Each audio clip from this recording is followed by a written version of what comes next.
بسم الله الرحمن الرحيم. يا أيها الذين آمنوا أوفوا بالعقود أحلت لكم بهيمة الأنعام إلا ما يتلى عليكم غير محل الصيد وأنتم حرم إن الله يحكم ما يريد. يا أيها الذين آمنوا لا تحلوا شعائر الله ولا الشهر الحرام ولا الهدي ولا القلائد ولا آمين البيت الحرام يبتغون فضلا من ربهم ورضوانا وإذا حللتم فاصطادوا ولا يجرمنكم شنآن قوم أن صدوكم عن المسجد الحرام أن تعتدوا وتعاونوا على البر والتقوى ولا تعاونوا على الإثم والعدوان واتقوا الله إن الله شديد العقاب. حرمت عليكم الميتة والدم ولحم الخنزير وما أهل لغير الله به والمنخنقة والموقوذة والمتردية والنطيحة وما أكل السبع إلا ما ذكيتم وما ذبح على النصب وأن تستقسموا بالأزلام ذلكم فسق. اليوم يئس الذين كفروا من دينكم فلا تخشوهم واخشون. اليوم أكملت لكم دينكم وأتممت عليكم نعمتي ورضيت لكم الإسلام دينا. فمن اضطر في مخمصة غير متجانف لإثم فإن الله غفور رحيم. يسألونك ماذا أحل لهم قل أحل لكم الطيبات وما علمتم من الجوارح مكلبين تعلمونهن مما علمكم الله فكلوا مما أمسكن عليكم واذكروا اسم الله عليه واتقوا الله إن الله سريع الحساب. اليوم أحل لكم الطيبات وطعام الذين أوتوا الكتاب حل لكم وطعامكم حل لهم والمحصنات من المؤمنات والمحصنات من الذين أوتوا الكتاب من قبلكم إذا آتيتموهن أجورهن محصنين غير مسافحين ولا متخذي أخدان ومن يكفر بالإيمان فقد حبط عمله وهو في الآخرة من الخاسرين. يا أيها الذين آمنوا إذا قمتم إلى الصلاة فاغسلوا وجوهكم وأيديكم إلى المرافق وامسحوا برؤوسكم وأرجلكم إلى الكعبين وإن كنتم جنبا فاطهروا وإن كنتم مرضى أو على سفر أو جاء أحد منكم من الغائط أو لامستم النساء فلم تجدوا ماء فتيمموا صعيدا طيبا فامسحوا بوجوهكم وأيديكم منه ما يريد الله ليجعل عليكم من حرج ولكن يريد ليطهركم وليتم نعمته عليكم لعلكم تشكرون. واذكروا نعمة الله عليكم وميثاقه الذي واثقكم به إذ قلتم سمعنا وأطعنا واتقوا الله إن الله عليم بذات الصدور. يا أيها الذين آمنوا كونوا قوامين لله شهداء بالقسط ولا يجرمنكم شنآن قوم على ألا تعدلوا اعدلوا هو أقرب للتقوى واتقوا الله إن الله خبير بما تعملون. وعد الله الذين آمنوا وعملوا الصالحات لهم مغفرة وأجر عظيم والذين كفروا وكذبوا بآياتنا أولئك أصحاب الجحيم. يا أيها الذين آمنوا اذكروا نعمة الله عليكم إذ هم قوم أن يبسطوا إليكم أيديهم فكف أيديهم عنكم واتقوا الله وعلى الله فليتوكل المؤمنون. ولقد أخذ الله ميثاق بني إسرائيل وبعثنا منهم 12 نقيبا وقال الله إني معكم لئن أقمتم الصلاة وآتيتم الزكاة وآمنتم برسلي وعزرتموهم وأقرضتم الله قرضا حسنا لأكفرن عنكم سيئاتكم ولأدخلنكم جنات تجري من تحتها الأنهار فمن كفر بعد ذلك منكم فقد ضل سواء السبيل فبما نقضهم ميثاقهم لعناهم وجعلنا قلوبهم قاسية يحرفون الكلم عن مواضعه ونسوا حظا مما ذكروا به ولا تزال تطلع على خائنة منهم إلا قليلا منهم فاعف عنهم واصفح إن الله يحب المحسنين ومن الذين قالوا إنا نصارى أخذنا ميثاقهم فنسوا حظا مما ذكروا به فأغرينا بينهم العداوة والبغضاء إلى يوم القيامة وسوف ينبئهم الله بما كانوا يصنعون يا أهل الكتاب قد جاءكم رسولنا يبين لكم كثيرا مما كنتم تخفون من الكتاب ويعفو عن كثير قد جاءكم من الله نور وكتاب مبين يهدي به الله من اتبع رضوانه سبل السلام ويخرجهم من الظلمات إلى النور بإذنه ويهديهم إلى صراط مستقيم لقد كفر الذين قالوا إن الله هو المسيح ابن مريم قل فمن يملك من الله شيئا إن أراد أن يهلك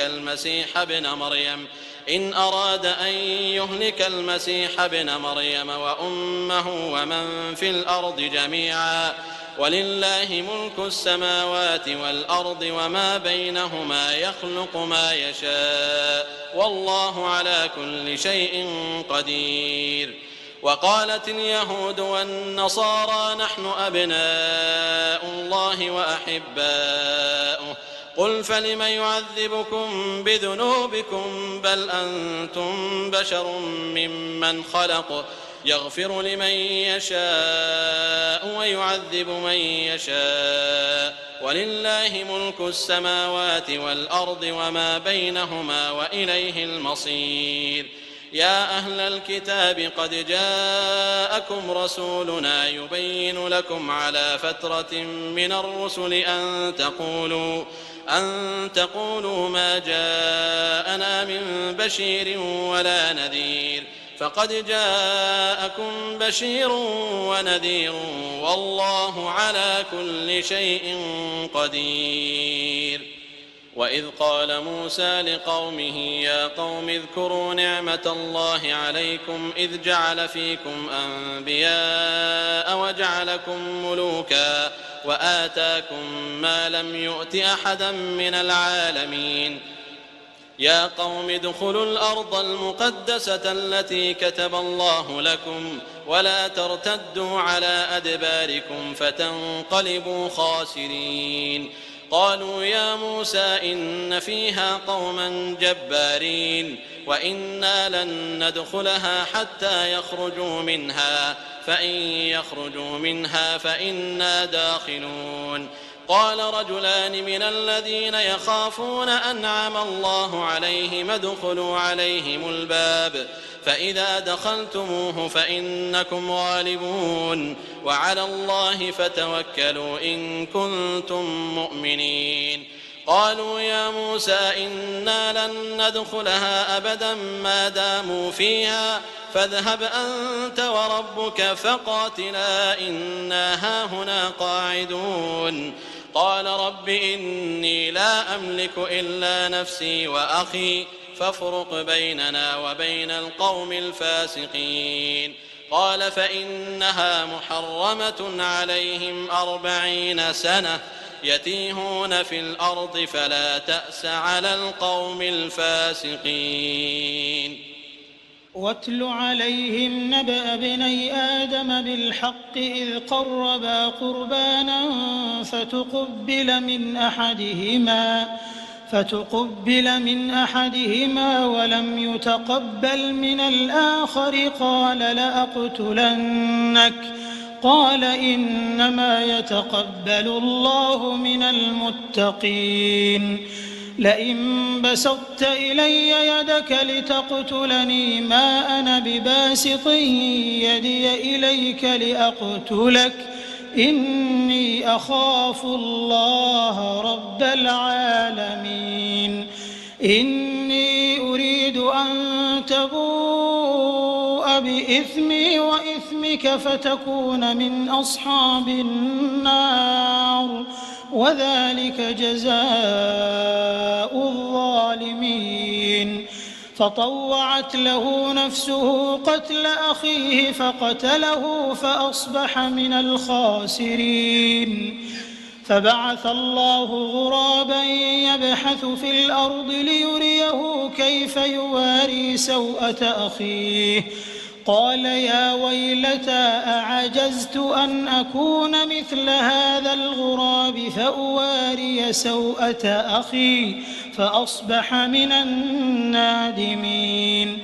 من أجل ذلك كتبنا على بني إسرائيل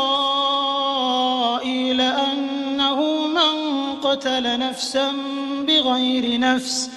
بغير نفس أو فساد في الأرض فكأنما قتل الناس جميعا ومن أحياها فكأنما أحيا الناس جميعا ولقد جاءتهم رسلنا بالبينات ثم إن كثيرا منهم بعد ذلك في الأرض لمسرفون إنما جزاء الذين يحاربون الله ورسوله ويسعون في الأرض فسادا أن يقتلوا أو يصلبوا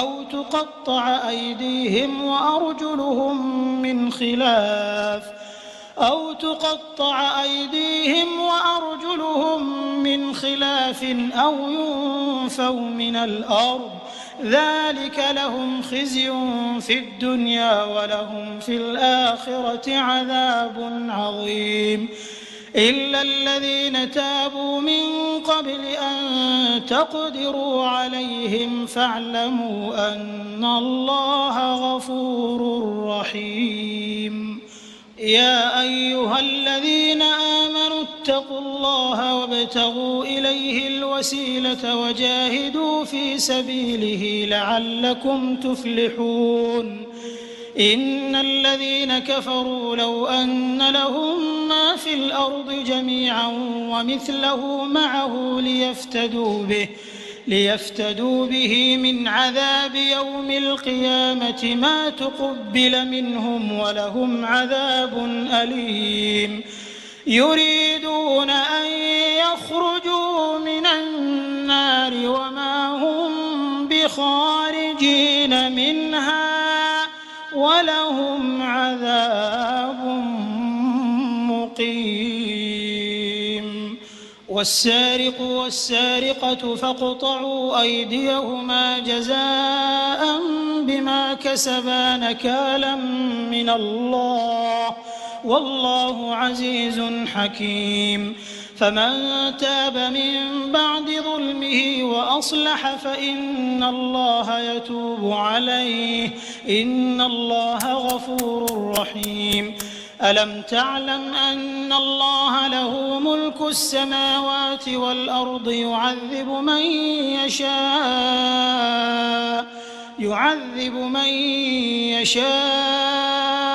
ويغفر لمن يشاء والله على كل شيء قدير يا أيها الرسول لا يحزنك الذين يسارعون في الكفر من الذين قالوا آمنا بأفواههم من الذين قالوا آمنا بأفواههم ولم تؤمن قلوبهم ومن الذين هادوا سماعون للكذب سماعون لقوم آخرين لم يأتوك يحرفون الكلم من بعد مواضعه يقولون إن أوتيتم هذا فخذوه وإن لم تؤتوه فاحذروا ومن يرد الله فتنته فلن تملك له من الله شيئا أولئك الذين لم يرد الله أن يطهر قلوبهم لهم في الدنيا خزي ولهم في الآخرة عذاب عظيم سماعون للكذب أكالون للسحت فإن جاءوك فاحكم بينهم أو أعرض عنهم وإن تعرض عنهم فلن يضروك شيئا وإن حكمت فاحكم بينهم بالقسط إن الله يحب المقسطين وكيف يحكمونك وعندهم التوراة فيها حكم الله ثم يتولون من بعد ذلك وما أولئك بالمؤمنين إنا أنزلنا التوراة فيها هدى ونور يحكم بها النبيون الذين أسلموا للذين هادوا والربانيون والأحبار بما استحفظوا من كتاب الله وكانوا عليه شهداء فلا تخشوا الناس واخشوني ولا تشتروا بآياتي ثمنا قليلا ومن لم يحكم بما أنزل الله فأولئك هم الكافرون وكتبنا عليهم فيها أن النفس بالنفس والعين بالعين والأنف بالأنف والأذن بالأذن والسن بالسن والجروح قصاص فمن تصدق به فهو كفارة له ومن لم يحكم بما أنزل الله فأولئك هم الظالمون وقفينا على آثارهم بعيسى ابن مريم مصدقا لما بين يديه من التوراة وآتيناه الإنجيل فيه هدى ونور ومصدقا لما بين يديه من التوراة وهدى وموعظة للمتقين وليحكم أهل الإنجيل بما أنزل الله فيه ومن لم يحكم بما أنزل الله فأولئك هم الفاسقون وأنزلنا إليك الكتاب بالحق مصدقا لما بين يديه من الكتاب ومهيمنا عليه فاحكم بينهم بما أنزل الله ولا تتبع أهواءهم عما جاءك من الحق لكل جعلنا منكم شرعة ومنهاجا ولو شاء الله لجعلكم أمة واحدة ولكن ليبلوكم فيما آتاكم فاستبقوا الخيرات إلى الله مرجعكم جميعا فينبئكم بما كنتم فيه تختلفون وأن احكم بينهم بما أنزل الله ولا تتبع أهواءهم واحذرهم أن يفتنوك عن بعض ما أنزل الله إليك فإن تولوا فاعلم أنما يريد الله أن يصيبهم ببعض ذنوبهم وإن كثيرا من الناس لفاسقون أفحكم الجاهلية يبغون ومن أحسن من الله حكما لقوم يوقنون يا أيها الذين آمنوا لا تتخذوا اليهود والنصارى أولياء بعضهم أولياء بعض ومن يتولهم منكم فإنه منهم إن الله لا يهدي القوم الظالمين فترى الذين في قلوبهم مرض يسارعون فيهم يقولون نخشى أن تصيبنا دائرة فعسى الله أن يأتي بالفتح أو أمر من عنده فيصبحوا على ما أسروا في أنفسهم نادمين ويقول الذين آمنوا أهؤلاء الذين أقسموا بالله جهد أيمانهم إنهم لمعكم حبطت أعمالهم فأصبحوا خاسرين يا أيها الذين آمنوا من يرتد منكم عن دينه فسوف يأتي الله بقوم يحبهم ويحبونه أذلة على المؤمنين أعزة على الكافرين يجاهدون في سبيل الله ولا يخافون لومة لائم ذلك فضل الله يؤتيه من يشاء والله واسع عليم إنما وليكم الله ورسوله والذين آمنوا الذين يقيمون الصلاة ويؤتون الزكاة وهم راكعون ومن يتول الله ورسوله والذين آمنوا فإن حزب الله هم الغالبون يا أيها الذين آمنوا لا تتخذوا الذين اتخذوا دينكم هزوا ولعبا من الذين أوتوا الكتاب من قبلكم والكفار أولياء واتقوا الله إن كنتم مؤمنين وإذا ناديتم إلى الصلاة اتخذوها هزوا ولعبا ذلك بأنهم قوم لا يعقلون قل يا أهل الكتاب هل تنقمون منا إلا أن آمنا بالله وما أنزل إلينا وما أنزل من قبل وأن أكثركم فاسقون قل هل أنبئكم بشر من ذلك مثوبة عند الله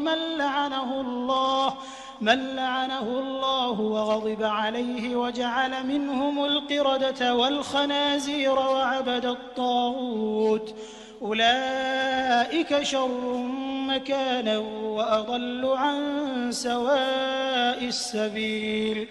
وإذا جاءوكم قالوا آمنا وقد دخلوا بالكفر وهم قد خرجوا به والله أعلم بما كانوا يكتمون وترى كثيرا منهم يسارعون في الإثم والعدوان وأكلهم السحت لبئس ما كانوا يعملون لولا ينهاهم الربانيون والأحبار عن قولهم الإثم وأكلهم السحت لبئس ما كانوا يصنعون وقالت اليهود يد الله مغلولة غلت أيديهم ولعنوا بما قالوا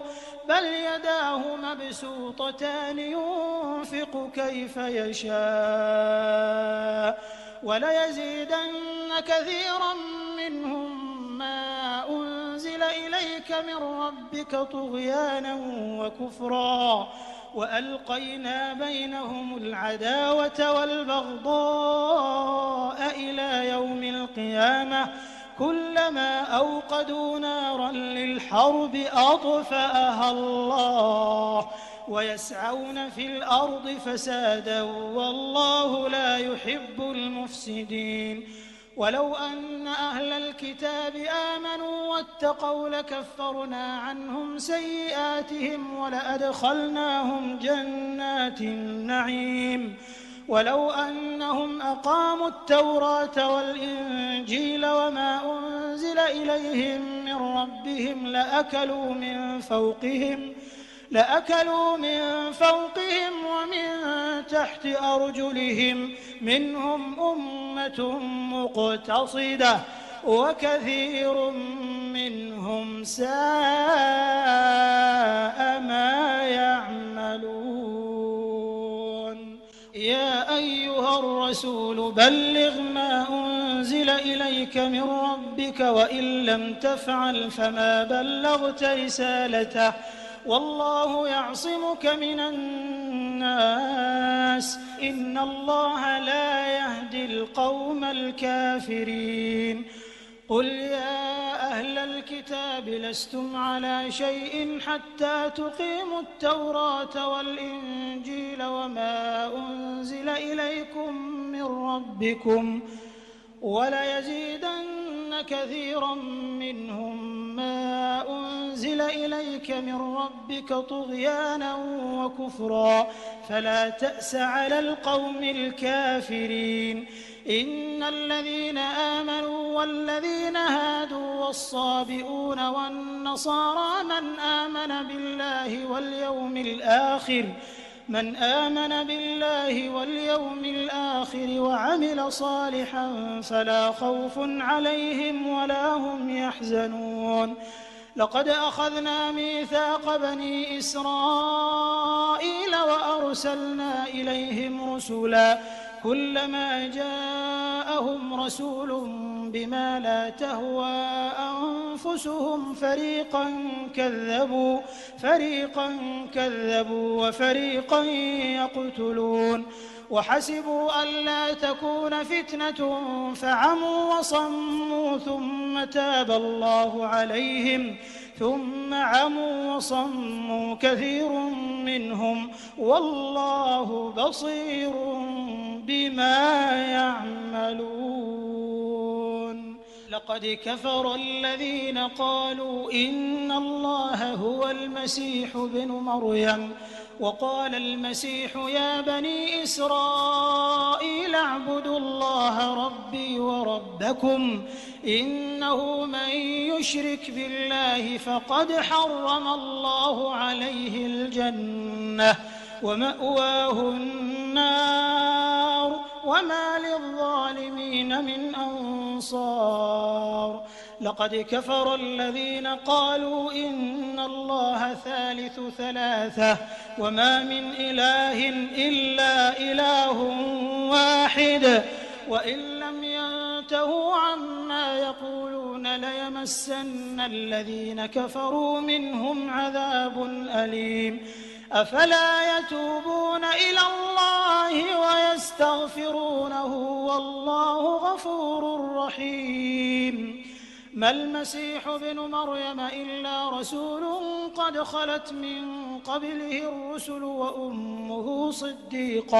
وأمه صديقة كانا يأكلان الطعام انظر كيف نبين لهم الآيات ثم انظر أنى يؤفكون قل أتعبدون من دون الله ما لا يملك لكم ضرا ولا نفعا والله هو السميع العليم قل يا أهل الكتاب لا تغلوا في دينكم غير الحق ولا تتبعوا أهواء قوم قد ضلوا من قبل وأضلوا كثيرا وضلوا عن سواء السبيل لعن الذين كفروا من بني إسرائيل على لسان داود وعيسى بن مريم ذلك بما عصوا وكانوا يعتدون كانوا لا يتناهون عن منكر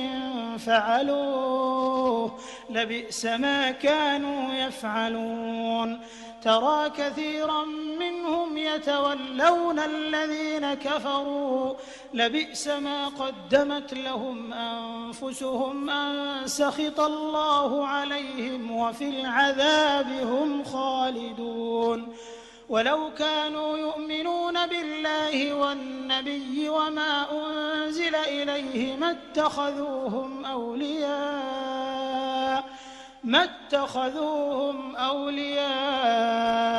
ولكن كثيرا منهم فاسقون لتجدن أشد الناس عداوة للذين آمنوا اليهود والذين أشركوا ولتجدن أقربهم مودة للذين آمنوا الذين قالوا إنا نصارى ذلك بأن منهم قسيسين ورهبانا وأنهم لا يستكبرون وإذا سمعوا ما أنزل إلى الرسول ترى أعينهم تفيض من الدمع مما عرفوا من الحق يقولون ربنا آمنا فاكتبنا مع الشاهدين وما لنا لا نؤمن بالله وما جاءنا من الحق ونطمع أن يدخلنا ربنا مع القوم الصالحين فأثابهم الله بما قالوا جنات تجري من تحتها الأنهار خالدين فيها وذلك جزاء المحسنين والذين كفروا وكذبوا بآياتنا أولئك أصحاب الجحيم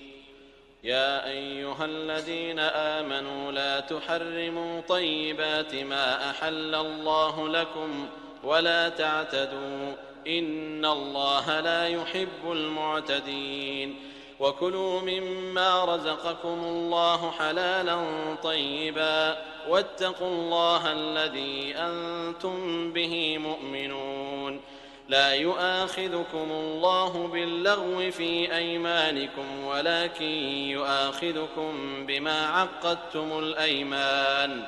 فكفارته إطعام 10 مساكين من أوسط ما تطعمون أهليكم أو كسوتهم أو تحرير رقبة فمن لم يجد فصيام 3 أيام ذلك كفارة أيمانكم إذا حلفتم واحفظوا أيمانكم كذلك يبين الله لكم آياته لعلكم تشكرون يا أيها الذين آمنوا إنما الخمر والميسر والأنصاب والأزلام رجس من عمل الشيطان فاجتنبوه لعلكم تفلحون إنما يريد الشيطان أن يوقع بينكم العداوة والبغضاء في الخمر والميسر ويصدكم عن ذكر الله وعن الصلاة فهل أنتم منتهون وأطيعوا الله وأطيعوا الرسول واحذروا فإن توليتم فاعلموا أنما على رسولنا البلاغ المبين ليس على الذين آمنوا وعملوا الصالحات جناح فيما طعموا إذا ما اتقوا وآمنوا وعملوا الصالحات ثم اتقوا وأحسنوا والله يحب المحسنين يا أيها الذين آمنوا ليبلونكم الله بشيء من الصيد تناله أيديكم ورماحكم ليعلم الله من يخافه بالغيب فمن اعتدى بعد ذلك فله عذاب أليم يا أيها الذين آمنوا لا تقتلوا الصيد وأنتم حرم ومن قتله منكم متعمدا فجزاء مثل ما قتل من النعم يحكم به ذوى عدل منكم هديا بالغ الكعبة أو كفارة طعام مساكين أو عدل ذلك صياما ليذوق وبال أمره عفى الله عما سلف ومن عاد فينتقم الله منه والله عزيز ذو انتقام. أحل لكم صيد البحر وطعامه متاعا لكم وللسيارة وحرم عليكم صيد البر ما دمتم حرما واتقوا الله الذي إليه تحشرون. جعل الله الكعبة البيت الحرام قياما للناس والشهر الحرام والهدي والقلائد ذلك لتعلموا أن الله يعلم ما في السماوات وما في الأرض وأن الله بكل شيء عليم. اعلموا أن الله شديد العقاب وأن الله غفور رحيم. ما على الرسول إلا البلاغ والله يعلم ما تبدون وما تكتمون. قل لا يستوي الخبيث والطيب ولو أعجبك كثرة الخبيث فاتقوا الله يا أولي الألباب لعلكم تفلحون. يا أيها الذين آمنوا لا تسألوا عن أشياء إن تبد لكم تسؤكم وإن تسألوا عنها حين ينزل القرآن تبد لكم عفى الله عنها والله غفور حليم. قد سألها قوم من قبلكم ثم أصبحوا بها كافرين. ما جعل الله من بحيرة ولا سائبة ولا وصيلة ولا حام ولكن الذين كفروا يفترون على الله الكذب وأكثرهم لا يعقلون. وإذا قيل لهم تعالوا إلى ما أنزل الله وإلى الرسول قالوا حسبنا ما وجدنا عليه آباءنا أولو كان آباؤهم لا يعلمون شيئا ولا يهتدون. يا أيها الذين آمنوا عليكم أنفسكم لا يضركم من ضل إذا اهتديتم إلى الله مرجعكم جميعا فينبئكم بما كنتم تعملون. يا أيها الذين آمنوا شهادة بينكم إذا حضر أحدكم الموت حين الوصية اثنان ذوى عدل منكم أو آخران من غيركم إن أنتم ضربتم في الأرض فأصابتكم مصيبة الموت تحبسونهما من بعد الصلاة فيقسمان بالله إن ارتبتم لا نشتري به ثمنا ولو كان ذا قربى ولا نكتم شهادة الله إنا إذا لمن الآثمين. فإن عثر على أنهما استحقا إثما فآخران يقومان مقامهما من الذين استحق عليهم الأوليان فيقسمان بالله لشهادتنا أحق من شهادتهما وما اعتدينا إنا إذا لمن الظالمين. ذلك أدنى أن يأتوا بالشهادة على وجهها أو يخافوا أن ترد أيمان بعد أيمانهم واتقوا الله واسمعوا والله لا يهدي القوم الفاسقين. يوم يجمع الله الرسل فيقول ماذا أجبتم قالوا لا علم لنا إنك أنت علام الغيوب. إذ قال الله يا عيسى ابن مريم اذكر نعمتي عليك وعلى والدتك إذ أيدتك بروح القدس تكلم الناس في المهد وكهلا وإذ علمتك الكتاب والحكمة والتوراة والإنجيل وإذ تخلق من الطين كهيئة الطير بإذني فتنفخ فيها فتكون طيرا بإذني وتبرئ الأكمه والأبرص بإذني وإذ تخرج الموتى بإذني وإذ كففت بني إسرائيل عنك إذ جئتهم بالبينات فقال الذين كفروا منهم إن هذا إلا سحر مبين. وإذ أوحيت إلى الحواريين أن آمنوا بي وبرسولي قالوا آمنا واشهد بأننا مسلمون. إذ قال الحواريون يا عيسى ابن مريم هل يستطيع ربك أن ينزل علينا مائدة من السماء قال اتقوا الله إن كنتم مؤمنين. قالوا نريد أن نأكل منها وتطمئن قلوبنا ونعلم أن قد صدقتنا ونكون عليها من الشاهدين. قال عيسى ابن مريم اللهم ربنا أنزل علينا مائدة من السماء تكون لنا عيدا لأولنا وآخرنا وآية منك وارزقنا وأنت خير الرازقين. قال الله إني منزلها عليكم فمن يكفر بعد منكم فإني أعذبه عذابا لا أعذبه أحدا من العالمين. وإذ قال الله يا عيسى ابن مريم أأنت قلت للناس اتخذوني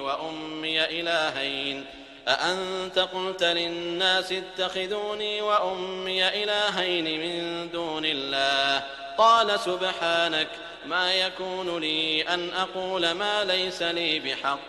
إن كنت قلته فقد علمته تعلم ما في نفسي ولا أعلم ما في نفسك إنك أنت علام الغيوب. ما قلت لهم إلا ما أمرتني به أن اعبدوا الله ربي وربكم وكنت عليهم شهيدا ما دمت فيهم فلما توفيتني كنت أنت الرقيب عليهم وأنت على كل شيء شهيد. إن